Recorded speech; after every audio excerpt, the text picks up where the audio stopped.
สบายดีตอนเช้าเด้อทุกคน Good morning นะทุกคน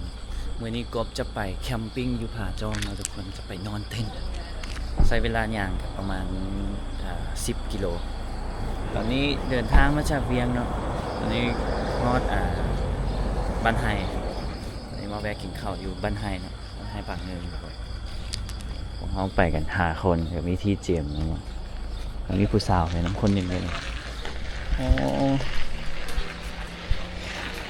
มาแวะกินข้าวเติมพลังก่อน Hey yo, what's up, bro? Yo, what's up, guys? Today I'm gonna go to Pajong. พาจอง I will show you how to walk, how to How to go how to spin, how to ไป dance. ไปแคมปิ้งเนาะคืนหนึ่งทุกคนแวะกินข้าวอะไร You sleep โอ้ปิ้งกบอ่ะนี่ what? Huh? You sleep good? No นอนชั่วโมง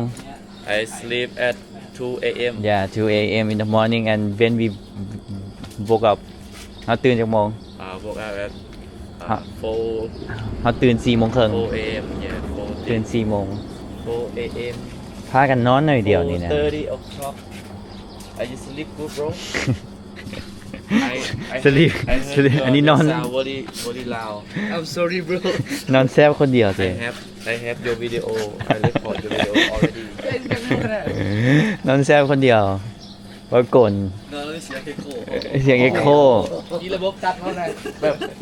ปิ้งไก่ หมอลงมาปุ๊บค่อยโกนแล้ว เขาบอกกบว่ะ เอาเจ็บสองตุก เนาะ ง่ายสุดน่ะเดี๋ยวหัวลงมา เติมพลัง โกนแล้วก็ไหว มันโกนไวขนาดไหนเพราะแต่หัว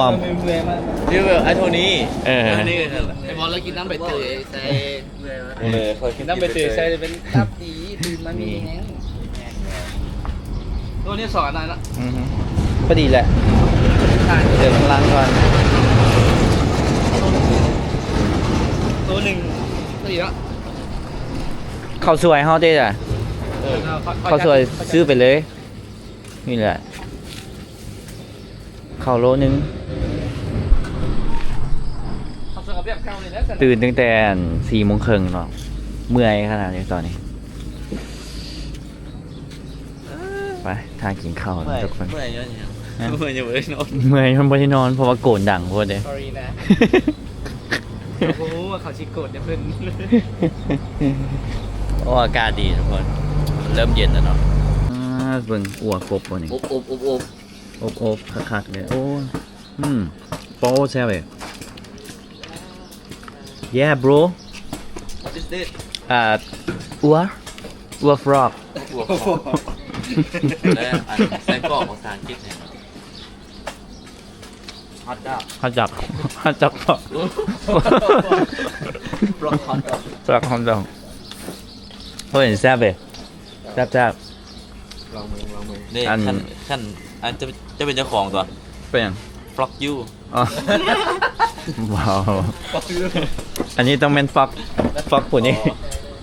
ฟอกของเราเด้เราเป็นคนเห็นเด้ ต้องบอกแจ้งๆนี่ครับ กินนี่ไปอิ่มแล้วนั่นต่อ มีผู้สาวไปคนหนึ่งเนาะทุกคน เจ้าล้างมือแล้วว่ะ ไม่ชื่ออย่างชื่อมุกเนาะพอจะยังเลยย่างไปเมื่อยๆกะเฮ็ดจังเดียวเจ็บ เราบอกมือเนี่ย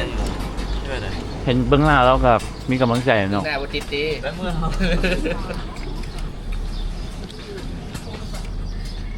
เมื่อเขาชิเบิ้งหน้า ชื่อสิบเห็นหน้าดอกว่าอยู่หลังท้ายเด่นก้นบังเว้ย ถ่ายเพื่อเจ๊ ตอนนี้พวกเขามาวัดเราทุกคนมาจุดที่จะจอดรถไปแล้วกันยางไป อันนี้เป็นวัดอย่างวัด ไม่ชี้กินของเด็ดรู้ไหม ฮะ ก็ใหญ่ บอวัดนี่นะ จริงอยู่ เพราะมันมีป้ายอยู่ข้างหน้า เนาะอันนี้ก็เป็นขบวนหนึ่งช่วยอ้ายเพิ่น ให้เลยมาใส่จะได้ โอ้ยเกาะแล้วโยกขึ้น นี่หว่าก็ เออมาเบิ่งว่ากระเป๋าเท่าไหร่จะกิโล ในมันเนี่ยเด็กก้อนเนี่ยมีชี้ไส้ยกสูงเกินไปกับเมื่อยเนี่ยเด็กก้อน ไปประมาณ20 คนนี่เลยทุกคน พอเล็บนอนหา เข้าใจเบิ่ง 15 โลเป๊ะ โอ้15 กิโลเอาของอ้ายเบิ่งดูของอ้ายเบิ่ง เนี่ยคือเรียกว่า 15กิโล โอ้ได้นี่คือเลย ไปนอนคืนหนึงเนาะ ขอไอ้กบนี่น่าจะ บ่ฮอด15ดอก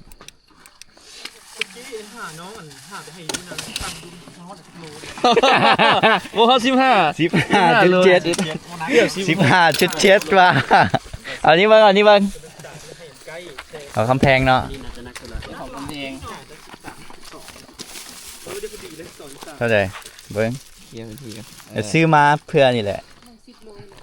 14โล เออ โอ้ยนักกว่าหมูยังแม่นตัวนี้อยู่ซะบ่ได้ใส่น้ำดื่มไป ของไผ่อันดับหนึ่ง สร้างให้แม่ในลูก สร้างให้แม่ในนี้โอเคของแมสซี่ครับตอนนี้นะ เอาไปถ้าแม่ซีเท่าใดเบิ่ง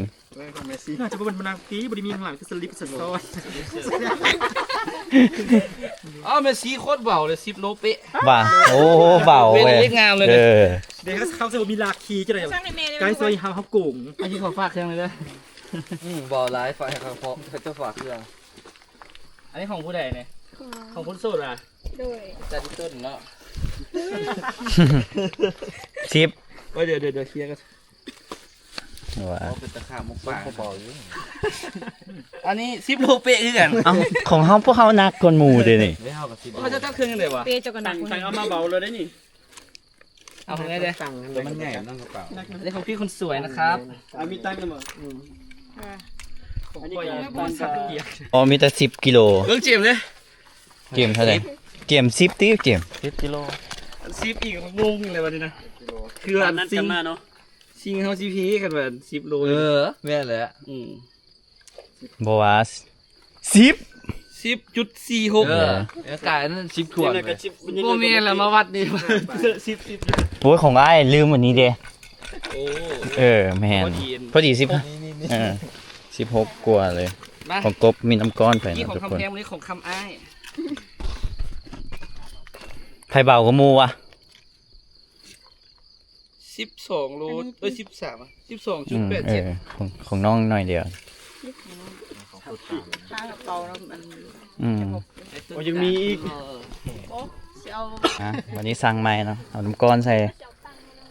เท่าใดเนาะนักกว่าหมู่เลยนี่เบิ่ง บ่เอาขึ้นแม่น้ำก้อนยังบ่แ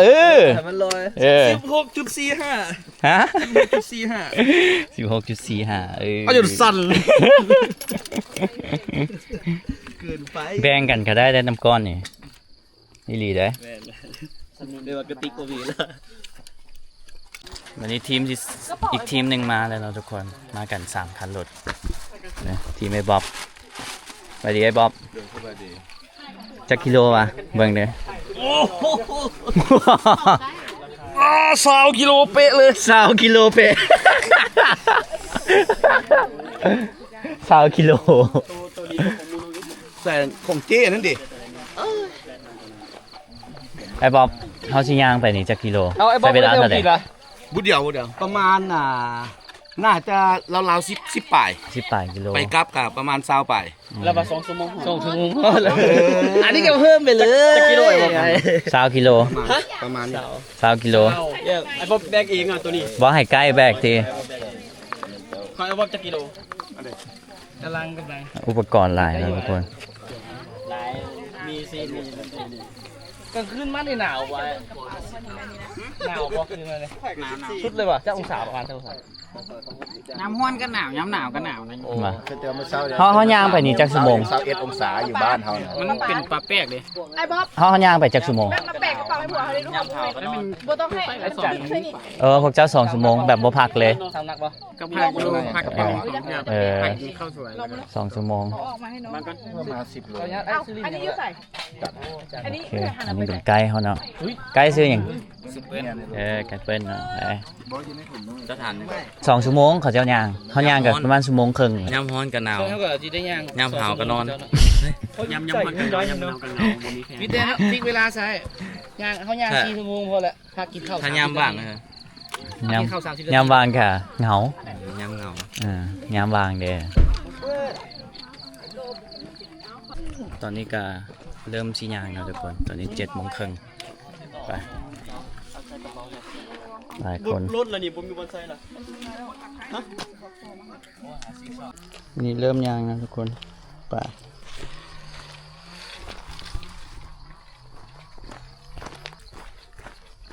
ค่อยไปนะไปฮอดครึ่งทางนะจะกินข้าวสวยนะทุกคน7:45ตอนนี้ขึ้นค่อยแล้วก็ลงค่อยนะทุกคนเส้นสภาพทางรู้จักก็ไปได้อยู่ได้นี่ขั้นสเกต ค่อยขึ้นไปไอ้บ๊อบอยู่เทิงกันมีอีกอย่างไงอยู่หัน ถึงว่าไฮไลท์แท้จะมีผัก มีผ้าว่ะโอ้ แล้วที่ผลที่ว่าห้องคือผาจ้องมันจะมีหินอันนึงที่ว่าเขาบอกว่า มันจะตั้งคล้ายๆคือเป็นคันจ้องหรือว่าคันห่มมันน่ะ อ๋อหินเป็นคือคันจ้องคือคันห่ม เป็นหินธรรมชาติที่ว่ามันเป็นเองเลยเขาก็บ่ฮู้กันว่าแต่สมัยเด็กกี้แต่ว่าอยู่ผาจ้องนี่ถือว่ามีประวัติหลายเนาะซึ่งเกจิอาจารย์ใหญ่ๆก็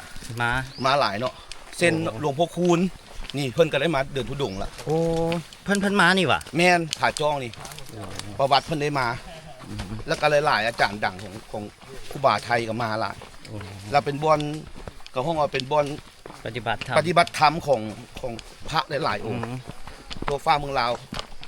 เดี๋ยวจะมีส่วงที่ว่าเขาบอกว่าระยะหนึงเนาะก็จะมีพระบางเที่ยวเขามาถึกอาจจะมีพระเพิ่นมาปฏิบัติธรรมกับห่วยมาตัวนั้นก็เจอประมาณ100ป่าย โอ้ 100ป่าย อันนี้มันภูเขาควายตัวนี่ แม่นสายภูเขาควายแต่ซื้อห้องเพิ่นจะห้องเป็นภูผาจ้อง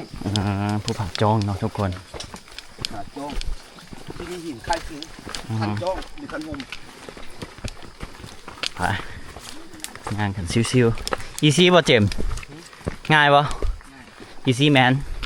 ง่ายที่ทำง่ายครับ เจมบ่มีเกิบยางตาเนาะสปอนเซอร์ต้องเข้าเลยนี่เจมเจมใช้เบอร์ยังวะฮะเอกยูเคป่ะไอ้ใส่เบอร์9เลย9เลยทำเบอร์9 8.5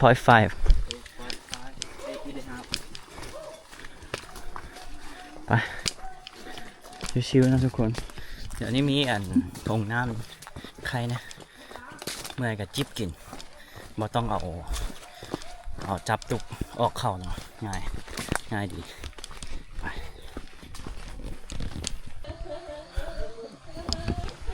ยังมาฮอดจุดนี้ไม่ข้ามเนาะ อย่าบ่ถือเราบ่ได้มอซูม เงินหน้าขึ้นฟ้า อย่าไม่บ่ถือเลยซูมก็ ครับ อะไรต่อไป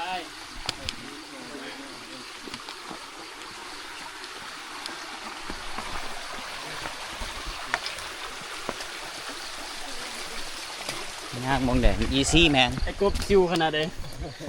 ปกติไอ้โดดข้ามเลยเด้ยางมากะซอดกันที่บอกไปสันซอดกันไปสัน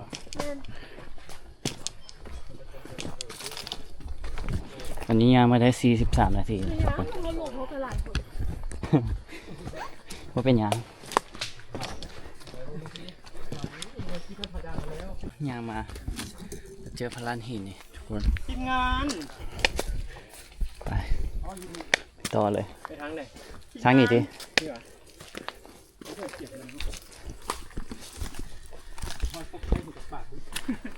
โคตรไทยมากเลยนะโคตรไทยจะบอก13ศูนย์ผู้ป่วยแบบตำนาน อ๋อ มันคอมเมนต์ดีเลยนะโอ้ยเดือดที่บอกแม่นี่อย่างนั้นรู้ ห้อยอ่ะ หมูดิน หัวมันแปลก หมูดิน เรียกช่องเดี๋ยวก็ซอดกันคือเก่า ขอโทษเยอะขออนุญาตตะแตงของจากบ้านด้วยนะ ร้านหินเอาทุกคน มันกับมืนหิน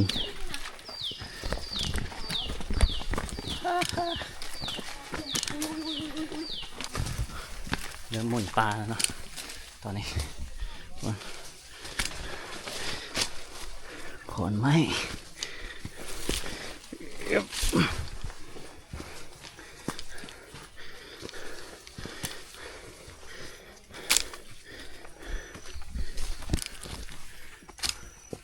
ดีแล้วมันห่ม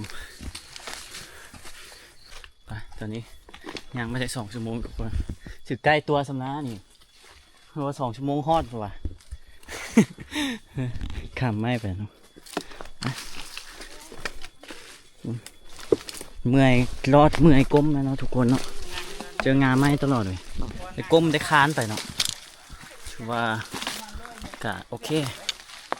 มันไม่ได้ขึ้นชันปะนั้นมันก็เป็นทางใช่ปะยางง่ายอยู่นี่สิยังไม่ขึ้นบางจุดนะส่วนหลายมันก็จะเป็นเพียงเนาะเรียบไปเลยเขาจะไปพักกินข้าวอยู่จุดก่อนขึ้นภูเนาะ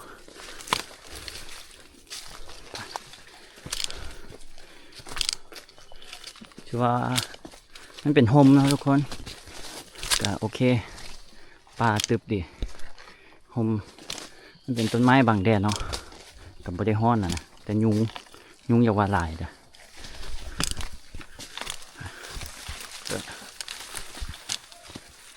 ซ้ายครัวไปวู้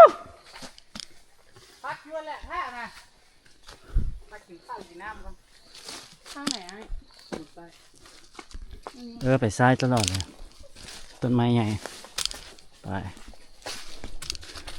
สมพ่อยางมาบ่มีเมื่อยเนาะไวขนาดบ่เด้เห็นน้องสาวนี่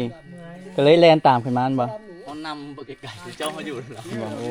แฮงบันดาลใจเด้บ่เมื่อยติ พี่เจ้าเขาอยู่กับเรา มาอยู่ไกล มันเป็นตาบ่เมื่อยแต่เว้ยอันนี้เป็นจุดที่ว่าเขาจะพักกินข้าวกันเนาะทุกคนก่อนขึ้นไปย่างขึ้นไปไก่ไว้ บริการเขานะ จักชั่วโมง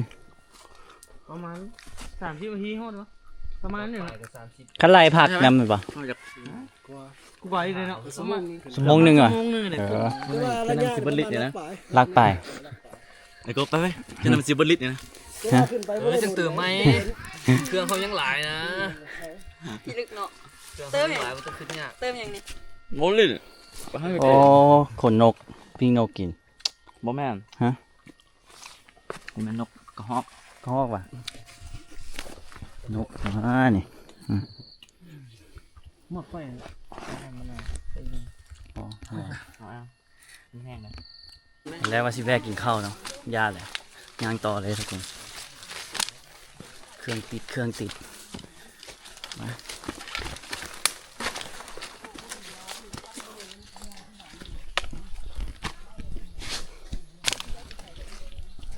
โอ้ยางมาเมื่อยๆนี่เศร้าเมื่อยเลย เห็นหน้าน้องเศร้าเมื่อยเลยไปนำก้นอย่างเดียวเลยเจมส์เขาต้องประคบเลยเจมส์ประคบเลย คุณนึงนำทางคุณนึงอัดหลัง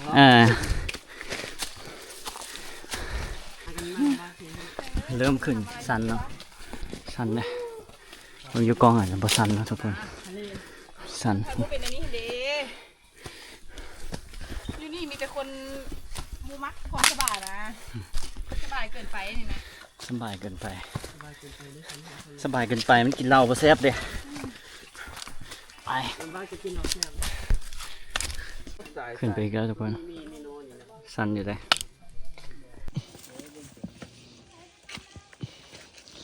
ปีนขึ้นไป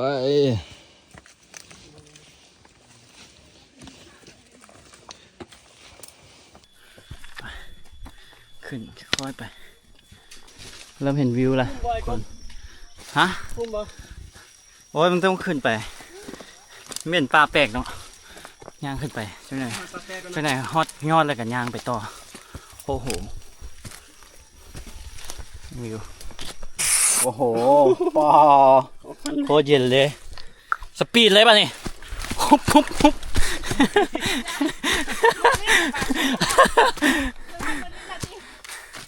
ปอเย็นคักเลยเว้ย คักได้มันแบบบรรเทาเจ็บได้ไปนะ คัก แล้วมันเห็นให้ปวดตำหลังนะ จังหวะอันนี้กระปู มันเขาใช้หลายเห็นให้ตำหลังนะเขาสิเก็บหลาย กันยังใครก่อนเจ็บตอนเฮายางกินหอ มั ม นเย็นกัดเลยเว้ย น้ำก้อนแห้งนะ อือฮึ เป็นน้ำแข็งแห้งนะ อีหยังเลยโจอย่างนี้ นี่สิเห็นให้เบิ่ง โจอย่าง เป็นดวง เบิ่งเลยถ้าตกแห้งแล้วมันสิตาย โอ้เป็นกิ้งๆเลยไปเป็นมนๆเลย ถ้าเป็นมั่วน่ะให้มันกัด บอกว่าเคยยังเคยเอามือเงิน2ตัวน างตัวนี้มีพิษเดี๋ยวแต่ว่าไม่ใช่ไทยแบบมือเฮาซ่าสิ มันซื้อโตอย่างวะ สิเต็มมันพูดจะเขาเอิ้นเป็นดวง เนาะเป็นแบบนี้ มันปล่อยออกเลย ให้ วะ มันตกแห้งนะตกแห้งมันสิ นาง ตาย มีพิษนะแบบ เป็นมนๆเลยเนาะ แต่มือเฮาซ่า แต่คนชี้เหยียบเลย นั่นแหละขันโบย้ายให้เพิ่นนะ ไป แตกเลยนะแตกแบบเขารับเลยลงบาง มันกันตัวเองไม่ใช่เป็น อยู่นางอยู่นางมันทำนี้ คันที่ว่าคือตัวลิ้นนะ คือตุลินแม่นละแต่อันนี้ไซส์มินิ เอาไปเลี้ยง นี่ นี่นะ อ๋อ ไร มันคือ ถอดออกทางใครไม่รู้ มันคือ ทั้งสองด้านเลย เดี๋ยว2 อันมนกิ้งเลยเลย มันแก่น้อง ตัวนี้ก็มีพิษตัวยัง แม่น แต่บ่แห้ง มีพิษ ตัวยัง ไปต่อเฮาอึ๊บไปฮอตจุดนี้แหละทุกคนถือว่าใกล้สิฮอตย้อนเนาะจุดนี้น่าจะแมนฮอตเลยทุกคนเลยที่เห็นขึ้นไปน่าจะเป็นพื้นเพียงล่ะเริ่มขึ้นมาที่เห็นเริ่มเห็นต้นไม้งามๆเลยอึ๊บโอ้โหวิว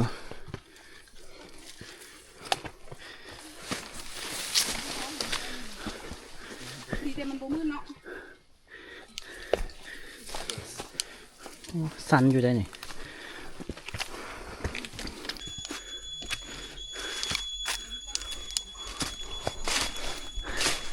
บัดนี้กาลองเขาเนาะทุกคนยางตามภูมาที่ว่าไม่ได้ขึ้นค่อยหลายเนาะ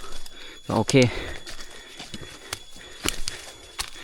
อาจจะฮอดนั่นแหละอันนี้เป็นท็อปเลย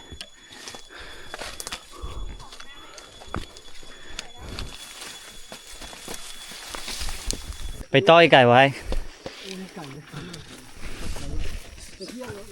อ๋อ2-3 ลักมาเนี่ยขึ้นมาลักกลัวเนาะฮอตจุดนี่ทุกคนไปอีก2-3 ลักตอนนี้ยังไม่ได้3 ชั่วโมงเลยไปต่อเลยห้องพ่อพากินข้าวเลยเนาะกินอยู่พุ่นเลยบางเส้นทางเนาะพาทุกคนมาเที่ยวทำมาคลิปนี้กดไลค์กดแชร์นะทุกคนดูพี่ใดอยากซัพพอร์ตซูเปอร์แตงซูเปอร์แซดมาได้นะทุกคนก็มาเที่ยวกับมีค่าใช้จ่ายไปต่อเลยเฮา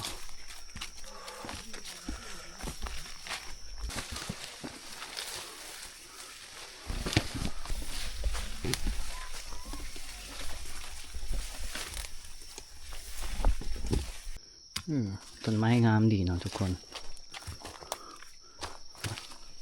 เจียมฮอดปุ่นเนาะย่างเรียบไป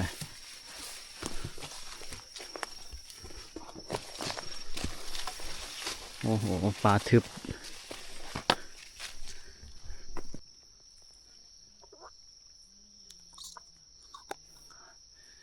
มีอันนี้สบายขึ้นหลายเลยกินน้ำสบายเลย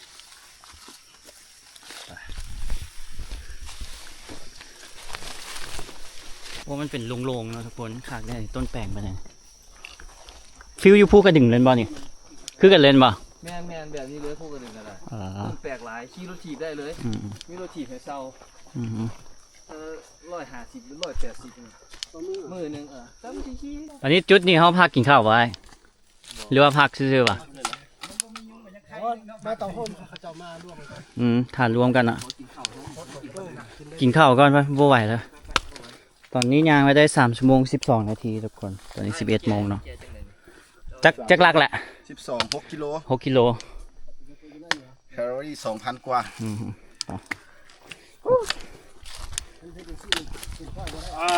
ง่ายๆนะโอ้เย็นดีโห มีถุงขาวอยู่ตัวกระเป๋าลุยเอาออกเส้นนี้ตัว จับตานะเถอะ เติมน้ำดื่มไปตุกหนึ่งนะทุกคนลิตรครึ่ง โอ้เบียกหลายทางนี้เลย ลิตรครึ่งพอดี ผ่าน เบิด โล ตุ ก ก เล เลย ย อัน กินข้าวเติมพลังแล้วบัดนี้อันนี้อาหารเช้าของเขาอัวกบแต่ น้ำเราไปเลยน้ำ ขากบอ่ะ ขากบได้ ไอ้กินขากบ มากินข้าวก่อนบ่เป็นหยังกินน้ำกันข้าวอยู่ กินเหมือนกัน กระเป๋าจะเอามาละ เต่าเด็กน้อย มากินน้ำกันนี่นะกินนี่ก่อนย่างไปอีก2 กิโลเนาะไม่บอกไอ้ประมาณ2 กิโล กินข้าวน้ำกันเด้ออ้ายมากินข้าวน้ำกันเด้ออ้าย เอาไปก่อนเลยใจเออไทย กิน เอา ข้าว ใส่ไปก่อนเหรอก็คือเราไปทำแล้ว วันนี้กินข้าวอิ่มแล้วย่างไปต่อนะทุกคน2 กิโล easy man ตอนนี้11 โมงครึ่ง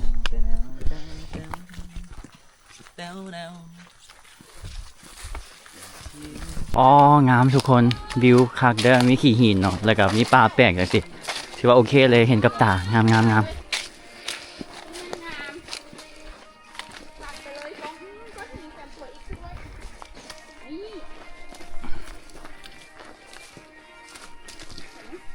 ย พลานหินทุกคน เดี๋ยวนี้เขาสนใจไอ้ห้วยน้ำเราเดี๋ยวนี้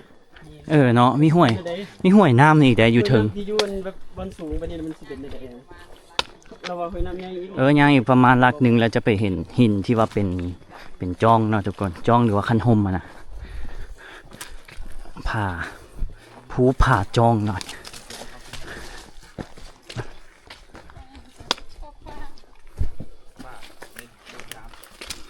ใครแรงมาแล้วเขาจะแบบนี้ก็เขาจะห้องเฟิร์สมนเชีย แล้วปินนางแล้วพอดีแป๊บเดียวนึงเขาจะปินหน้ามาเมซี่กับผมกูบ้าแล้วแหนมเห็นแล้วพอดีเขาล้มกันยิ่งเลยส่วนกราฟแบบนี้ไปกราฟเส้นบูอยู่ปินหยังกันด้านเขาจะว่าเห็นมีเขาจะมายืนมานั่งงบอยู่ข้างหลัง โอ้ ข้างหลังค่อยละพายกันลง แต่ยานนี่อันนี้บ่ยานบ่ยานแล้วมันลึกแล้ว ค่อยกับบลงค่อยกับโอ้มามีเมื่อยหายกับห้อนแต่ยังลงก็ลงด้วย มืออื่นเก็บฟังได้ก็ ฟังมือนี่เลย บ่ยังบ่ฮู้เด้หากะมาเด้ ข้าง นอกเนี่ยปกติไปนี่มาเห็น ว่าเอาเห็นก็มีบุญเด้เพิ่นมาให้เห็น บ่อยากมีเลยมันเถื่อกะร้อนกะยาน อยู่ป่าจังซี่ก็มีแน่นอนเนาะเรื่องลี้ลับอันนี้ ถ้าจะเป็นนี้สุกกว่า ฮะตอนนี้ก็เห็นเลยได้นี่ เห็นว่าเลยนี่ เห็นน้องเด้ คนสวย ยางบ่เมื่อยเลยเนาะเจมส์เนาะมื้อนี้เนาะมื้อนี้แบบ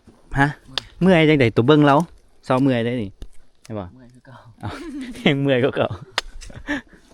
เมื่อยแล้วเนาะจากละ อันนี้ฟิลเดี่ยวบริเวณเลยนี่มุมนี้พูนมันยางอ้อมหั่นแหละ เอาสิไปทางเอกชน เขาก็ยังมาจังดิห้องน้ำ ไป นะ ทางเอกชนเขาไปทางลัด ไปทางลัด เขาไปทางลัดเขาเนี่ยไปทางเอกชนแล้วมันขู่คนขีดวัดอันนี้ทางลัดอันนี้น่ะ ทางลัดอันนี้ไปย่างอ้อมได้นี่แทนที่สิลัดไปเลยเมื่อกี้อยู่หันเนาะ แทนที่จะสิโกไปเลยก็ได้ เดี๋ยวก็สำรวจก่อนดิโอ้งามว่ะคักอากาศเย็นเลยงามไม่เป็นลานหินอ้อมเลยได้นี่เนาะงามต้นแปลกเต็มเลยเด้ทางย่างอีเด้อู้ ห้องบ่ไกล เพราะว่าคนอื่นเนี่ยยังบ่ฮอดเด้เขาก็มีเวลาเขาเลาะถ่านกับบ่ได้คิงได้ล่ะ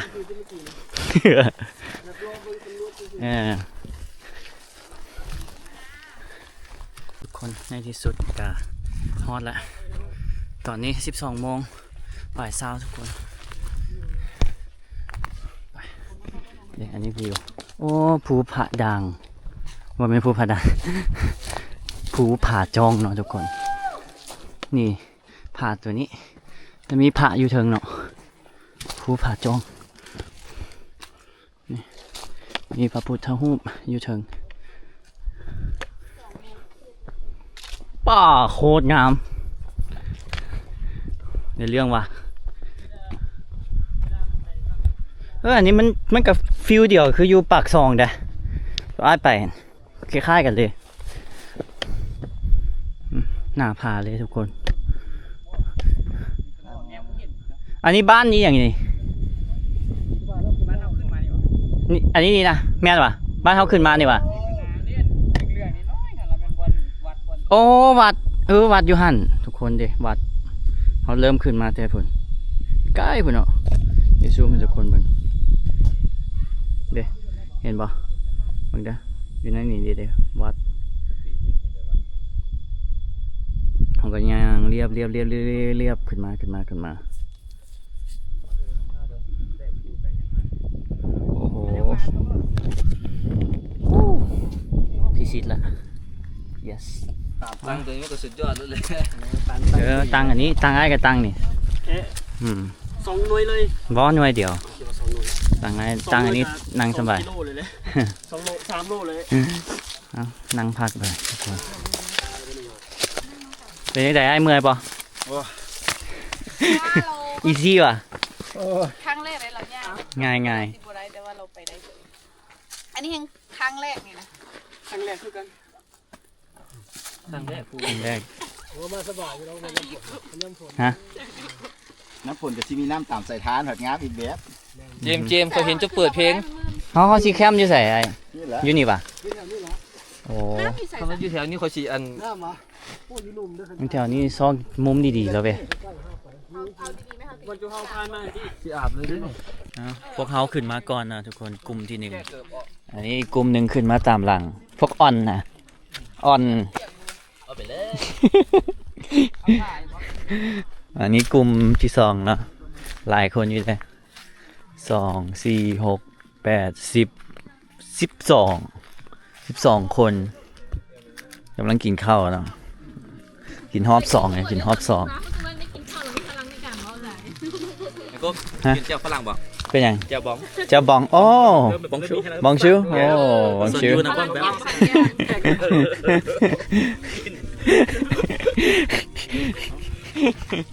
บางคนหักกันมาแบบน้อยหนึ่งซีนตอนหนึ่งเขาแบ่งกัน น้ำต้มผักน้ำหวาน บีเลยบี บีเบะบีบอกมึงอาจจะบีให้กูแน่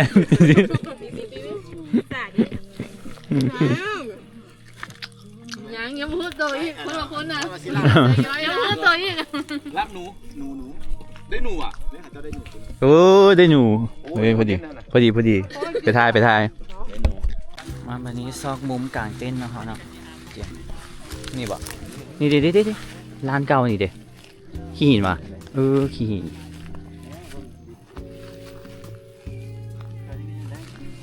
นี่บ่นี่ซะนี่พอดีเลยนี่ล็อกเนี่ยปีนตีนไปฟังนี้นี่หัวอยู่นี่มันสูงจ้ะมันสั้นไปเลยโอเค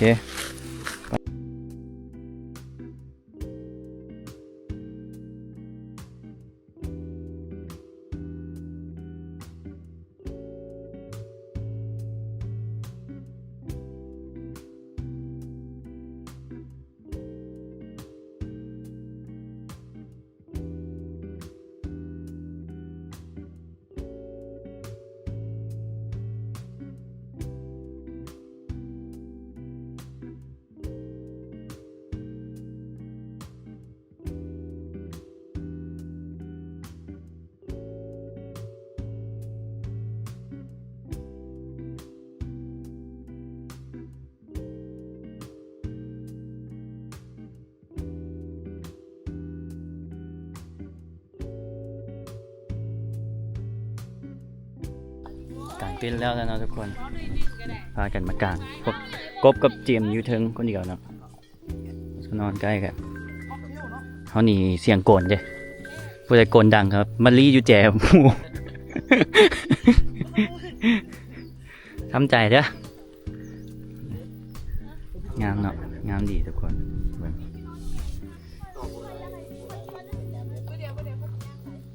เจ้าหน้า โอ้ ใส่กระเป๋าไป เจ ดิ มส์สิวขนาด ว่า วิวโคตรดีทุกคนเบิ่ง นี่ยืนอยู่กระเป๋าไพ่อะ เต้นสีเหลืองหลากหลาย นี่นะเอาแล้ว ว่าเราอยู่เทิงคนเดียวนะเพราะว่าย่านเสียงโกนคนอื่นเด้ ไหนก็มีหมอนรถสัน เอาทุกคนวันนี้สิไปอาบน้ำเนาะมีบ่อเด้ คนอื่นแบบติดแกมเนาะส่วนเราเล็กเงี้ยกับพวก เราบอกย่างไปตามทางนี่เด้นี่ติบ่เสียงเขาเข้ามาเสียงมาจะฟังนี่โอ้ตอนนี้เริ่มเย็นเลยเด้ต้นแปลกตามทางไปเรื่อยๆ200 เมตรว่าซั่น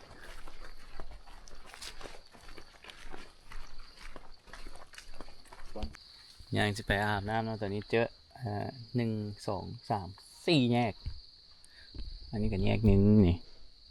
อันนี้แยกหนึ่งงงได้ป่ะนี่ใกล้มาเลยฟังนี่ที่วันนี้เขาเจ้าแคมป์อยู่หันแต่มองมันเอาน้ำหันจากอยู่ใส่บ่ เด็ด พอดีอ้ายเพิ่นได้ไก่ป่าว่ะตัวใหญ่บ่อ้าย ใหญ่อยู่ เดี๋ยวไปถ่ายคลิปอาบน้ำก่อน อาบน้ำแล้วก็มา เฮ็ดหยังกินเห็น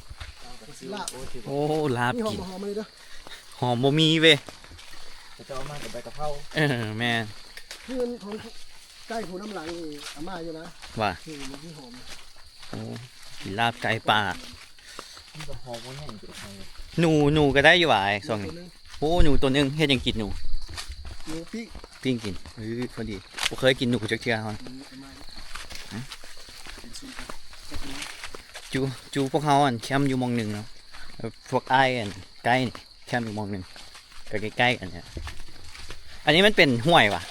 บ่น้ำน้ำสะอาดเลย น้ำบ่อเหรอวะ น้ำบ่ โอ้ออกบ่อเล เป็ ย นมาแต่เชื่อคนไทยมากมาตักกินนี่อาบ โอ้ ใช่เคยมาหรอ มาตลอด คนไทยแฮงหลายเนาะ มา ดังเลย เป็น4 5 10เลย พอ4-5 พุ่นน่ะ ไม่ใช่เป็นร้อยเพิ่นเขาว่า บ่อ้ายว่าน้ำแฮงเนาะ นี่เราบอสบู่นะเอาบอ เย็นดี มีแหละ น้ำบักแห้งนั่นนะ มันกินลาบใกล้ตรงกันเด้อใกล้ตัวนึง โอ้ได้ใกล้กว่าเลยได้ ไก่ ใกล้ปลา ปลามา โอ้ก็ลงไปสั้นอยู่ได้นี่น้ำดื่มก็เอาอยู่นี่เนาะทุกคนน้ำธรรมชาติไปต้มกัน ขนาดไม่อยากอาบน้ำเลยนะ เอาขาเขาลอยได้เข้ามาย่าง ตอนลงนี่ปุ๊บเขาเบรกกระเป๋าอีก เด้โอ้นี่ว่ะ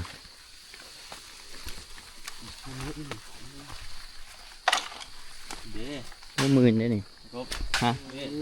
โอ้ยออกบ่อนี่ว่ะเออเนาะน้ำธรรมชาติทุกคนเย็นๆเลยได้นี่โอ้ว้าดูแก้วก็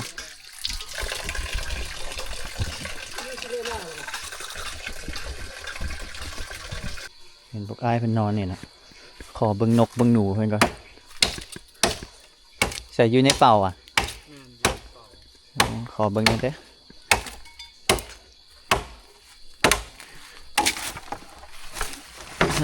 อในเป่าเพิ่นว่ะนกหนูแล้ว พูดเจอมังกะ อยู่ในนี่ว่ะโอ้ย่างไว้เล่นบ่แม่นเลยเนาะโอ้นกหนูปลาหอมเนาะส่วนหลายเอาไปขายว่ะเอาไว้กินบ่ พอกินนี่แหละ อันนี้เขาใส่ให้ออกติหนู แม่น โอ้ได้หลายแต่ละเทื่อได้จักโต มีเครื่องละลาย อืม เครื่องนี้คันเฮาอันนั้นเอากับเล็กไปลายก็ข้านคั่วพุ่นแหละ ข้านครัวเนาะ เราไปโยนไฟนะ ใช่เพิ่นนอนเปรแล้วก็เฮ็ดบอนนอนอยู่นี่โอ้คักส่วนหลายมาจะคืนได้มา อันน่ะเยอะกับ2-3คืน 3 คืนเนาะอันนี้เป็นคืนที่เท่าไหร่นี่มื้อนี้ นี่คืนที่2 คืนที่2หนูมันจะออกก่อนค่ำเลยเนาะ แม่น อืม ช่วงนี้ประมาณ8 โมง 8 โมง นอนเปรสำบายเลยนะเนาะ ไปเอาเปรมาเพิ่นเฮ็ดบนนอนเพิ่นเนี่ยมันอยู่ในขาวๆขอบใจไอ้มันหมานเด้อไปเฮาอาบแล้ว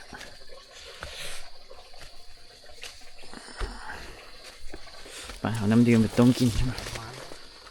น้ำดื่มหายไปเนาะน้ำสะอาดนี่ขึ้นนี่ตัวไปนี่ตัวไปก่อนไหมไปเบิ่งเงินลาบไก่เนาะจุไอ้เพิ่นลุย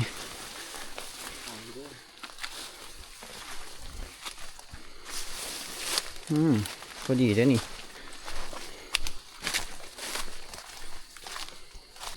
โอ้จุไอ้เพิ่นนี่มายืนอีกข้างได้นี่มาถ่ายคลิปใช่โอ้ไก่ปิ้งแล้ววะนี่อ๋อไก่มากิน ไก่ปลา นี่ไก่ป่าวะนี่ นี่อย่างเงี้ย ได้จักตัว โอ้เป็นทิศ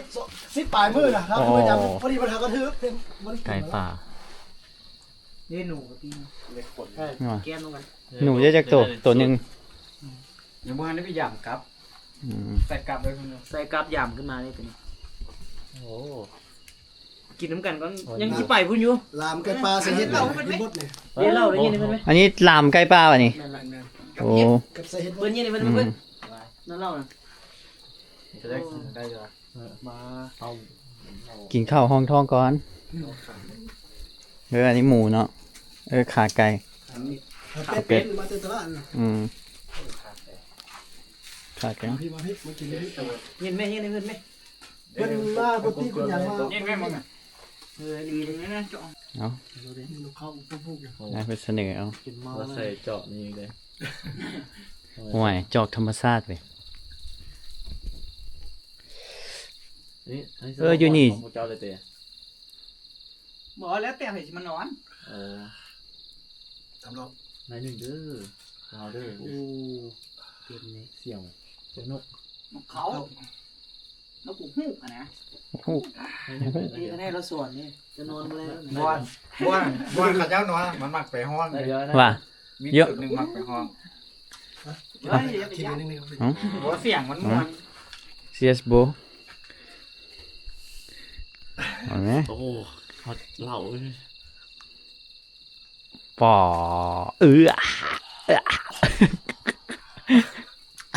บอกว่าสู้เราทั้งบ้านเจ้าเราพวกคงทักกัน อันนี้ก็ต้มเพื่อกัน อันนี้โบ อันนี้ยังใครอยู่ไปตัดสวาโคตรแห้ง เดี๋ยวสิลืมน้ำดื่ม เล เลย ย ตำเลย นี่สวาแห้งก่อนดีกว่า โอ้สวา ตัวพวกเขากินมื้อนั่นน่ะ เดือดไอนะ ขอบใจมา แบบเหล้าหุงท้องอ่ะนะ บ้าน จับไปใส่ หวย มันถวยหันใส่แบบบุขิวเลย เยังไปใส่ แต่มันแซ่บพอฟักแม่ลิไก่ ดี นะ วะเดี๋ยว ฟักไก่นะได้หนูให้มันแก้ไหม เอาพี่ อ่อนก่อนแซ่บเว้ย นั่นอ่อน กินหอม เจ้าหนู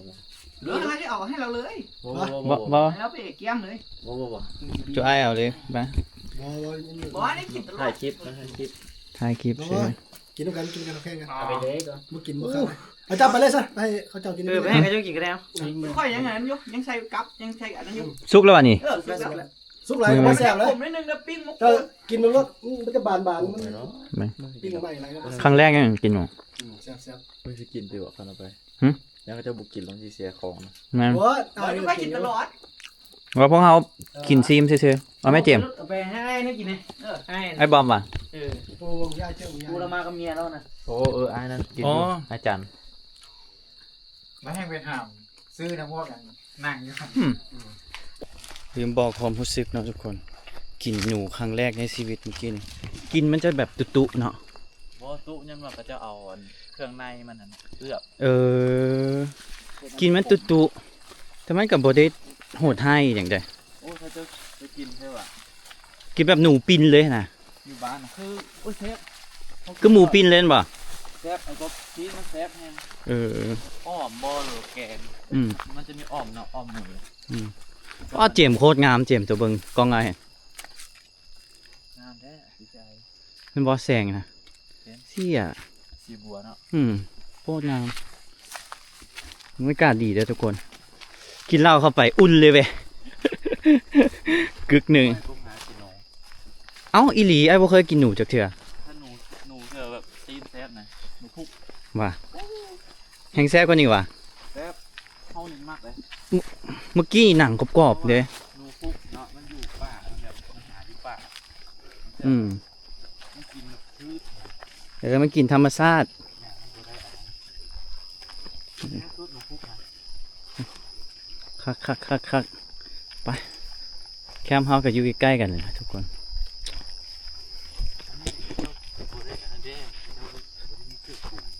บ่มีเครื่องปรุงซื่อๆแต่ว่าก็แซ่บได้แหละมันน้ำหิวข้าวเนี่ยจะบอก ฮักไข่อันส่วนที่แซ่บให้กินได้หัน ฮะ ฮักส่วนที่แซ่บให้กินได้หัน เอากล้าแล้วจะเอา ตัวนี้ คาโต้ให้ แต่ไอ้ว่าโอ้มันสุกบ่เพราะมันยังแดงอยู่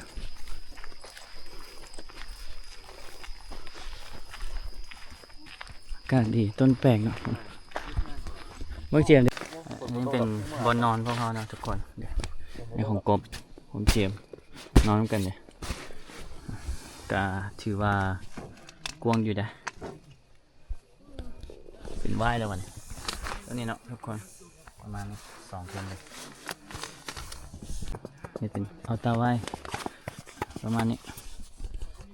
หมอนนอนมีครบสบายฮะวางหมดเลยเครื่องจะหก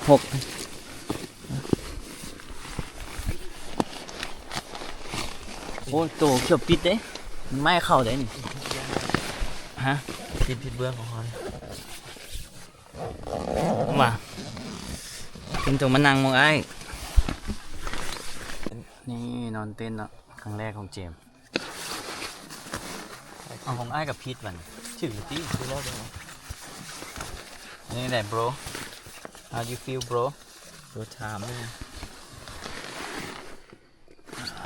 กวางอยู่ไหน2 คนผมนอนตัวเดีย นอนอยู่กระเป๋า นี่ผ้าห่มมานี่ทุกคนสะดวกสบายเนาะ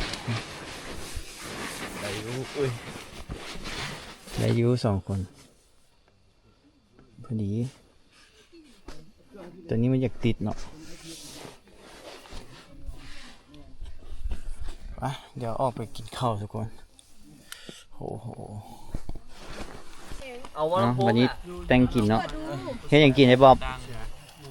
ลำพังมันเหงาก ะเพรากับจุ่มบ่นี่ จุ่มว่ะอันนี้หุงข้าวอ่ะ แน่นหุงข้าว โอ้โหคลาสสิกหุงข้าวต้องคนตลอด สีเดียวอะไรสีดำนี่มันแหลมก็ก้อนแหละ กะเพรา ไอ้บ๊อบ โอ้หอมเว้ย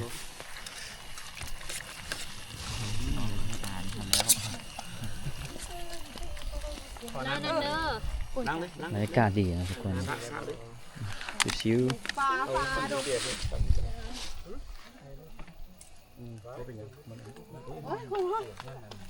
พูดโอ้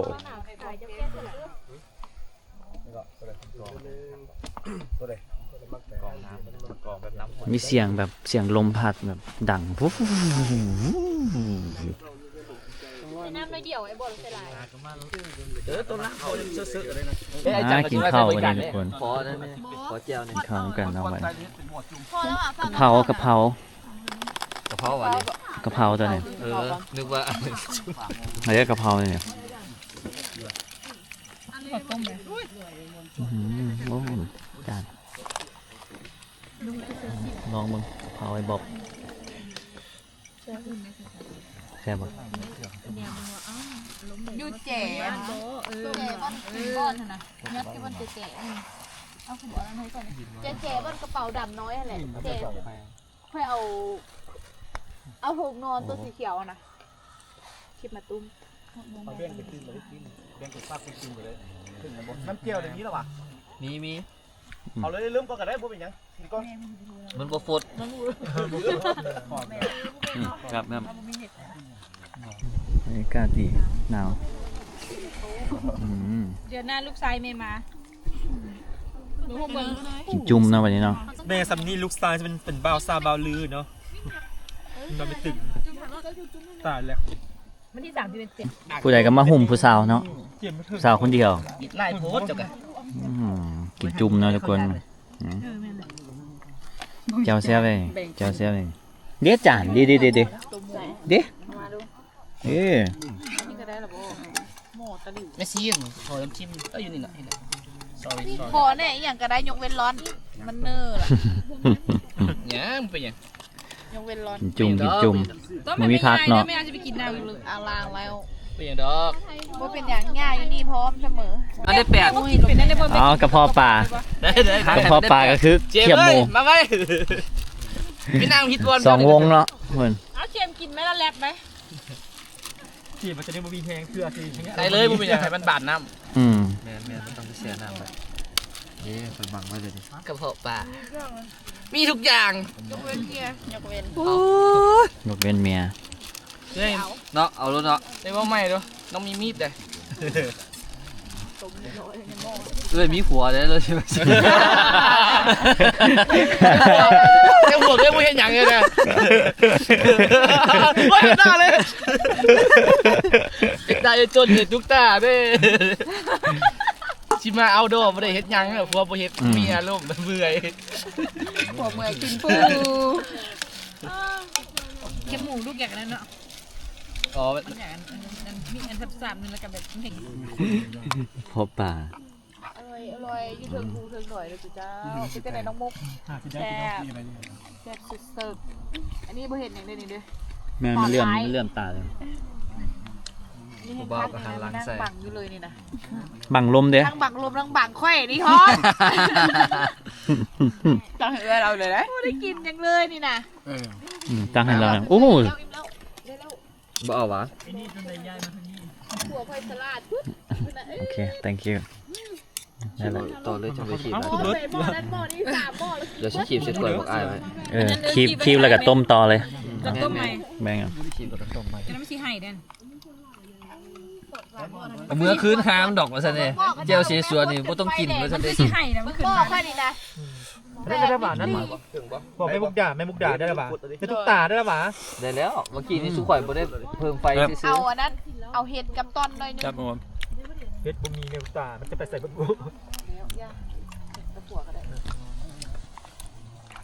มาแล้วบาท แบบนี้บ่ต้องใส่หลายเด้อเขาใส่เท่าละน้อยเอามันจึงได้โคตรได้ มา เขาใส่หลายแล้วมันโคตรบ่ได้นี่ อ๋อยินเราแล้ว อ๋อมันเป็นขีดมันพอดีงาม โอ้จิขีดไม่ค่อยดีเลย พอดีงามเหล้ามันหวาน ข่าวยินเล่ากัน เราจีนวะ อดใจบ่ได้นะ โอ้เราจีน กินแล้วถึงซึ้ง สดจำงงจ้ะ มาเรา บีดก่อนไอ้กบ เอาเปิดเบ็ดให้น้อง เปิดบีดก่อน เดี๋ยว เลยบุเดียว ลำโพงไปนะ เปิดแล้ว อ๋อลำโพงหลุด เอาเปิดแลบ วันนี้เนาะเราจะมากิน ฮะ เหล้าเน็บเมย เน็บเบย เรา เราเวียดเราเอาข้างปะ ถ้าแบบกระเพราแบบโบเฮงเลย เมาเหล้าเมาเบียร์ โบเฮงเลย เดี๋ยวซุป เลยเขาจู่รถเข้าบ่ปุ๊บ แซ่บเว้ย บ่ปุ๊บบ่อย่าง แซ่บ ไปหาอยู่บ้านไปลองชิมดูไหม กูจะกินแทนเด้อกินเลยบ่ไหวแล้ว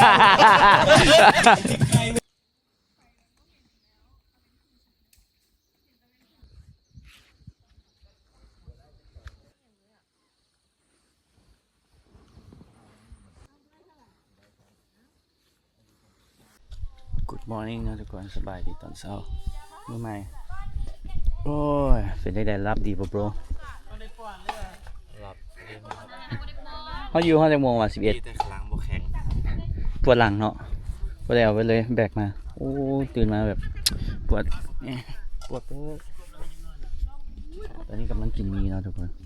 เดี๋ยวเมียนเต้นก่อนจะไปกินมีเก็บเครื่องเก็บของเนาะไปอากาศเย็นดีทุกคนถือว่านอนรับดีเงียบสงบบ่มีอะไรเกิดขึ้นเนาะมีแต่เสียงกลหมอไกลๆมันฟังแล้วน่าจะกลดังเนาะมีหลายเต้นเลยตอนนี้พากันนอนต้มมีอยู่ฮะเขาถึงแล้วเขามาอยู่นี่มิดนอนมิดเลยอยู่นี่รับดีไปเก็บเครื่อง เขาเศร้าเนาะมีซีน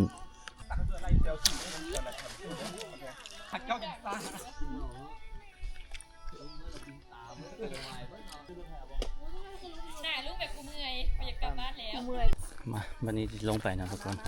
ถ่ายรูปรวมกันอยู่นี่จุดนี้ผาจ้องหิมะ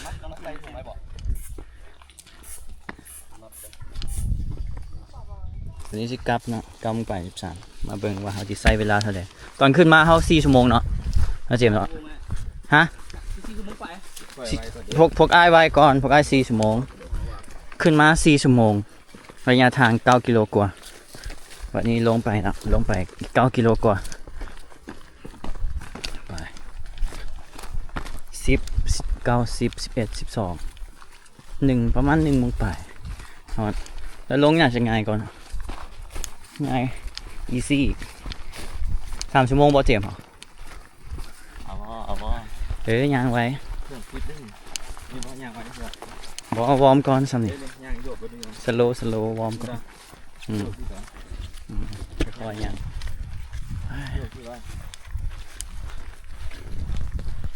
มากแตงโมมากส้มโอมากยมมากนี้นอกจากนี้ยังมีมะขามเป็นทุกยามมากเพื่องมะพร้าวหวานจะเจ้าละลำมุดลำใหญ่สมโตมันไอเราก็ไม่เข้าใจมาทำไม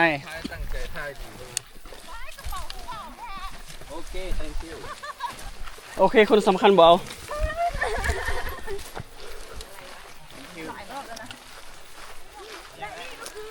เขาลุยป้าให้ก็ได้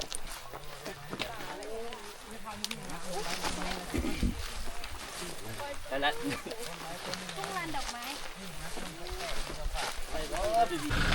โอ้ตอนนี้คอนได้ทุกคน12 โมงครึ่ง3 ชั่วโมงไปไม่ยังขอพักก่อน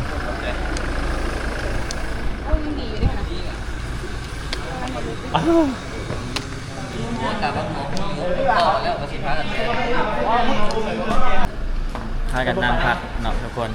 สรุปก็คือขึ้นไปประมาณ4 ชั่วโมงครึ่งระยะทาง9 กิโลกว่าตอนลงมาไว3 ชั่วโมงครึ่งไว้กว่า1 ชั่วโมงถือว่าโอเคเลยถือว่าทริปนี้ก็จบทริปย่างป่าทุกคนเทรคกิ้งตอนนี้เมื่อยแห้งแต่ร่างกายบ่ไหวเนาะพักผ่อนหน่อยเมื่อยร่างกายบ่ไหวเจอกันคลิปหน้าบ๊ายบายกลับเวียงก่อนถ้ามาคลิปนี้กดไลค์กดแชร์กดติดตามทุกคนที่สำคัญห้ามสกิปโฆษณาเด้อทุกคนบ๊ายบายเจอกันคลิปหน้า How you feel bro How you feel very happy very strong but my neck is hurt a little bit but it's okay because I'm strong yeah I'm strong man yeah แข็งแรงแต่ว่าเจ็บเข่า Everybody good health เจ็บเข่าแต่ก็บ่สู้เท่าเจ็บหัวใจเนาะบ๊ายบายเจอกันคลิปหน้าบ๊ายบายละ